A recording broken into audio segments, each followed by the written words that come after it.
నేనైతే అనుకుంటున్నా సార్, ఖచ్చితంగా ఈ ఇయర్లో మినిమం ఒక 30 లక్షలు తీసుకుంటాం. ఓన్లీ ఈ ఇయర్లో 30 లక్షలు తీసుకోవాలని టార్గెట్ పెట్టుకున్నా సార్. ఆల్రెడీ సార్ 20 సంవత్సరాలు ఉద్యోగం చేస్తే ఒక 2 వీలర్ కొన్నాను, అది కూడా ఈఎంఐలో. కానీ ఇందులోకి వచ్చి 2 ఇయర్స్లో ఆల్రెడీ 5 లక్షలు పెట్టి నెట్టు కారు కొన్నాను. చిన్నగా ఉంది కారు. ఏమంటే ఒకప్పుడు కారు అనేది పెద్ద డ్రీము, ఇప్పుడు నీడు అందరే కదా. సో అందుకని ఇప్పుడు డ్రీమ్ అనేది చాలా చిన్నగా అయిపోయిందండి. ఇప్పుడు అందుకని మీరు అందరూ కార్లను తిరుగుతారు ఈ బయటలో ఉంటే.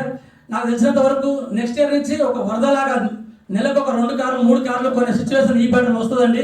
ఎక్కడ పోయినా సార్ చెప్తాను, ఎక్కడ పోయినా ఈ బయట జాక్వార్ కార్లు అన్న. ఇప్పుడు నాకు తెలిసి ఇంకొక 2-3 ఇయర్స్లో ఒక 500 కార్లు జాక్వార్ కార్లు వస్తాయండి.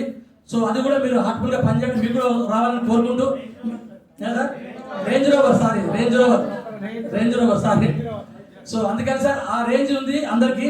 సో అందుకని హార్ట్ఫుల్గా పనిచేయండి, టైం వేస్ట్ అయితే చేయకండి. టైం వేస్ట్ చేసుకుంటే మళ్ళీ పోయి ఆ ఉద్యోగం చేయండి. ఓకేనా? Thank you so much sir, all the best. So అయితే ఇక్కడ వచ్చిన నా టీం వాళ్ళకి అందరికీ పేరున నా యొక్క ధన్యవాదాలు తెలుపుకుంటూ నేను ముగిస్తున్నాను sir. Thank you so much.